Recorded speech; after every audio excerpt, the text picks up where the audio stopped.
కొంపలో శత్రువులు చాలా చాలా ప్రమాదకరం అన్నమాట. ఇది రాజకీయ నాయకులలో కనుక ఏర్పడితే జనరల్గా ఎవడి కొంపలో అయినా ఇలాంటి కొంపట ఉంటుంది. బట్ రాజకీయ నాయకుల కొంపల్లో కనుక ఇలాంటివి తగలబడ్డాయి అనుకోండి, ప్రపంచం మొత్తం తగలబడిపోతున్నట్టు చూపిస్తూ ఉంటారన్నమాట. ఒక 2-3 రోజుల క్రితం షర్మిల గారు ఒక కామెంట్ చేశారు. చివరికి అక్కడ కూడా దేబిరింపే. అన్నగారి తాలూకు అనునాయులు, ఫాలోయర్లు వాళ్ళందరూ పెట్టిందే. ప్రత్యేకంగా శత్రువులు అంటూ ఎవరు అవసరం లేదు, ఇట్లాంటి చర్యలు ఒకటి ఉంటే చాలు అని చెప్పి వీళ్ళు చేస్తున్న ప్రచారానికి ఆమె చివరికి వాళ్ళదాన్నే కాపీ కొట్టుకొని ఇది శత్రువులు ఎవరో అవసరం లేదు, ఇలాంటి అన్నం ఒకళ్ళు ఉంటే చాలు అని చెప్పి మాట్లాడటం. ఇక అక్కడన్నా కొద్దిగా సొంతంగా వాడవచ్చు కదా. ఆవిడ ఆస్తుల కోసం, పార్టీలో ఆధిపత్యం కోసం ప్రయత్నించింది. పార్టీ అంటే జగన్మోహన్ రెడ్డి పెట్టుకున్నాడు కాబట్టి ఈజీగా వెళ్ళగొట్టగలిగేది. కానీ మరి ఆస్తుల నుంచి ఆస్తులు పంచాల్సినంత పంచిన తర్వాత నేను ఇంతకు మించి పంచను, నేను ఇంతకు మించి ఇవ్వను అన్న తర్వాత కోర్టులకు వెళ్ళారు. బట్ వెళ్తున్నప్పుడు ఆ ఆస్తులు ఏవైతే ఉన్నాయో ఆస్తుల విషయంలో కోర్టులో అఫిడవిట్లు ఎత్తే దాన్ని పట్టుకొని రాజకీయంగా నానా యాగి చేస్తున్నప్పుడు ఈమె ఇంకాస్త ఆజ్యం పోయటం. అందుకే అనేది నీ ఆస్తులు గొడవ కోర్టులు చూసుకుంటాయి. కానీ రోడ్డు మీదకి వచ్చేసేసి అన్న ఇలా చేశాడు, మా అన్న లాంటి వాడు ఉంటే చాలు అంటే ప్రతి కొంపలో కూడా ఇలానే ఉంటుందన్నమాట. వీళ్ళని రేగు కంపలు అంటారు. వీటిని వీలైనంత తొందరగా వదిలించుకొని బయటికి నెడితే చాలా హాయిగా ఉంటుంది. బయటికి నెట్టడం ఇన్ సెన్స్ ఏంటంటే ఆ వివాదాలు.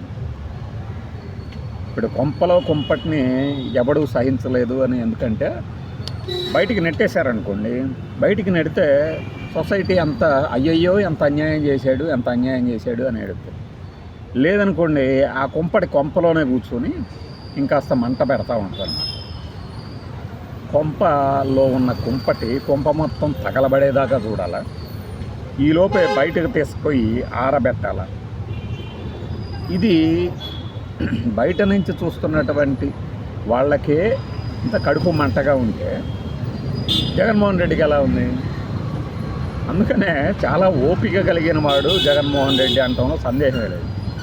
ఎక్కడ కూడా ఒక మాట మాట్లాడట్లా. ఆయన తరపు ఫ్యాన్స్ మాట్లాడతారు, ఎవరైనా చేస్తారు. కానీ అదే మీరు సొసైటీలో చూడండి, తల్లిదండ్రుల ఆస్తి కాజేసి బయటికి నెట్టేసిన కొడుకు అనగానే అయ్యయ్యో వాడికి ఏం పుట్టింది. పెళ్ళాన్ని తన్ని తగలేసి బయటికి నెట్టేసిన మొగుడు, అరే ఏంట్రో ఈడంత దుర్మార్గుడు. అరే అంత దుర్మార్గులు అప్పుడు దాకా మంచివాళ్ళు ఎలా అయ్యారు? ఇన్నేళ్ల తర్వాత విడాకులు తీసుకుంటున్న హీరో విజయ్ ఇన్నేళ్ళు భరించాడేమో, నువ్వు చూసావా? నువ్వేం దగ్గరుండి చూడలేదు కదా.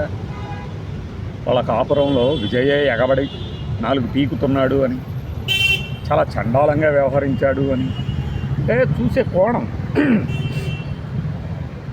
బయట విడాకుల కోసం భర్త అప్లై చేసినా భర్తే దుర్మార్గుడు, లేడీ అప్లై చేసినా భర్తే దుర్మార్గుడు. అయ్యో ఇన్ని రోజులు ఎన్ని కష్టాలు పడకపోతే ఈ రోజున బయటికి వచ్చింది అనుకోవాలన్న అంటే సొసైటీ తాలూకు దృక్పథం. అదే అన్నలం గారు పార్టీలో గనక మంచి పదవి ఇచ్చి రాజ్యసభకు పంపించేసి, లేదు ఆ తర్వాత ఇంకా ఆస్తుల్లో అడిగినంత మేర ఆ సినిమాల్లో చూపించినట్టు ఆ శివరామరాజు, పాత కృష్ణ గారి సినిమాల్లో కలియుగ కర్ణుడు ఇట్లా ఎంత అడిగితే అంత అన్నీ ఇచ్చేస్తేనేమో అన్న దేవుడు అవుతాడు.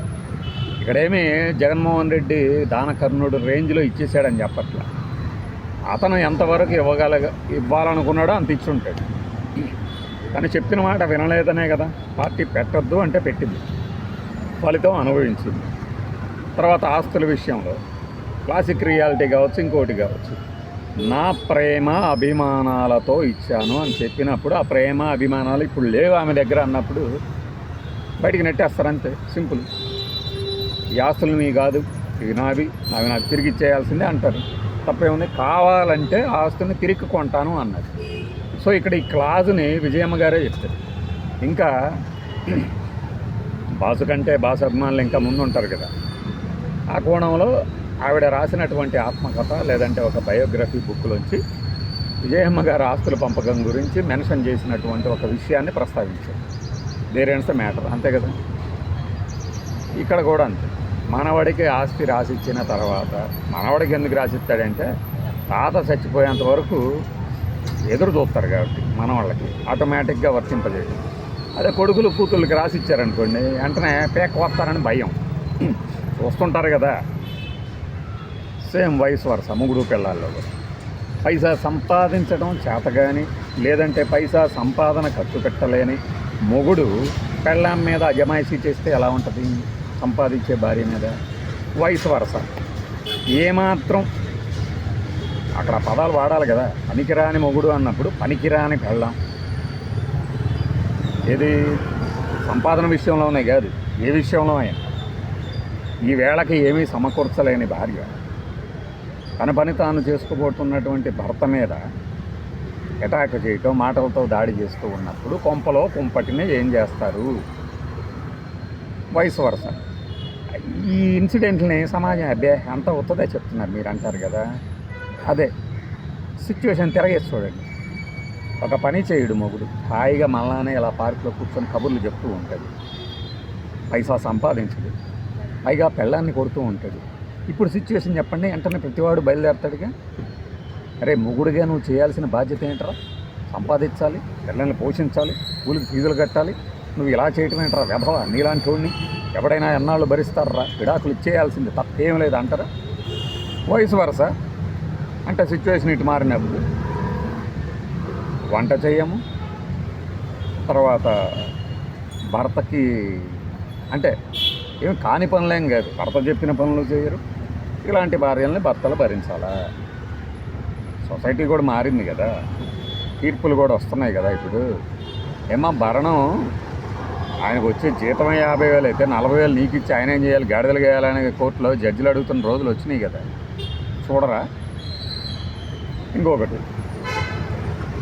ప్రేమించి మోసం చేసిన యువకుడు అంటే పెద్దవాడు బయలుదేరతాడు కదా, రే నువ్వు ఏంట్రా ఎంత మోసం చేస్తావురా అని. ప్రేమించి మోసం చేసిన యువతి, దీనికి ఎలా అసలు ముందు ఆ రాతలో ఎలా రాస్తారో తెలుసా? ఇంట్లో వారు ఒప్పుకోకపోవడంతో ఆ యువతి వేరొకరిని పెళ్లి చేసుకోవడానికి సిద్ధపడగా సదరు యువకుడు సైకోగా మారి యువకుడు సైకోగా మారుతాడు. యువతులు సైకోగా మారదు. యువతులు మాత్రం చేసే మౌన పోరాటాలు అద్భుతమైన జీవన చిత్రాలు అన్నమాట. మనకి రెండు కోణాలు. దీన్ని ఇలా రివర్స్ చేసి చూడకూడదు మనం ఎప్పుడు కూడా. కొంపలో కొంపటి అంటే ఇదే అన్నమాట. అదే ఇప్పుడు జగన్మోహన్ రెడ్డి ఫీల్ అవుతుంది. నాకు తెలిసి అంత సహనంగా ఎవడూ ఉండడు అనుకుంటున్నాను. కోర్స్ ఉసిగొలుపుతుండొచ్చు వాళ్ళు అనడం ఆయన. ఇప్పుడు విజయమ్మ గారి మీదకి దాడులకు ఉసిగొలుపుతారా అంటూ ఒక డిబేటర్ గారు మొదలుపెట్టి వాళ్ళు దాడులకేమీ ఉసిగొలపర అవసరం కూడా లేదు. సాక్షాత్తు నిజాలను బయట పెడతారు. ఇదిగోమ్మా షర్మిల గారికి పెళ్లి కాకముందు ఎంత ఆస్తుంది, ఇప్పుడు ఎంత ఆస్తుంది, ఇవి ఎవరిస్తే ఇచ్చారు, ఇవి ఎవరిస్తే వచ్చినాయి, ఇలా వ్యవహరిస్తారు.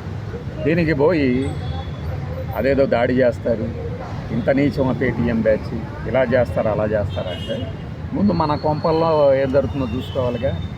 నీతులు చెప్పేవాడు బూతులు మాట్లాడకూడదు అంటే బూతులు మాట్లాడేలాగా ఇళ్లలో వాళ్ళు చేశారనుకోండి, బూతులు మాట్లాడటమే కాదు వాడు కర్ర పట్టుకొని నడ్డి విరగ కూడా కొడతాడు. ఇవన్నీ కేసు టు కేసు. కోర్టులోకి వెళ్తే జడ్జి చూసుకుంటాడు ఆ విషయాలు. అదే మీరు మా వార్తల్ని కట్ చేసి సోషల్ మీడియాలో ట్రెండ్ చేస్తున్నారు, కుదరదు, మా వార్తల మీద మా అనుమతి లేకుండా అనే కొన్ని పత్రికలు ఎవడి అనుమతితో ఈ కుటుంబం తాలూకు వార్తలను ప్రచురింపజేస్తున్నారు. నేను మామూలు వార్తల గురించి చెప్తున్నాను. తర్వాత జగన్మోహన్ రెడ్డికి సంబంధించిన విజువల్ కానీ ఇవన్నీ వాళ్ళ అనుమతితోనే వాడుతున్నారా? సింపుల్.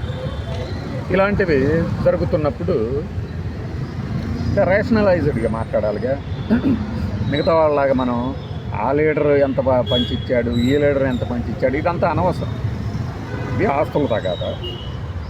కుటుంబంలో సరిపడనప్పుడు బయటికి పంపించేస్తారు, లేదంటే వాళ్ళే బయటికి వెళ్తారు. దీనికి పోయి ఏదో రాద్ధాంతం ఆ లీడర్ చేశాడు, ఈ లీడర్ చేయలేదు, ఆ లీడర్ని ఫాలో అయ్యేవాళ్ళు వీళ్ళు ఇలా ఉంటారా అలా ఉంటారా అంటే ఎలా కుదరదు. కేసు టు కేసు చూస్తారు, ఖచ్చితంగా కోర్టులో చూస్తారు.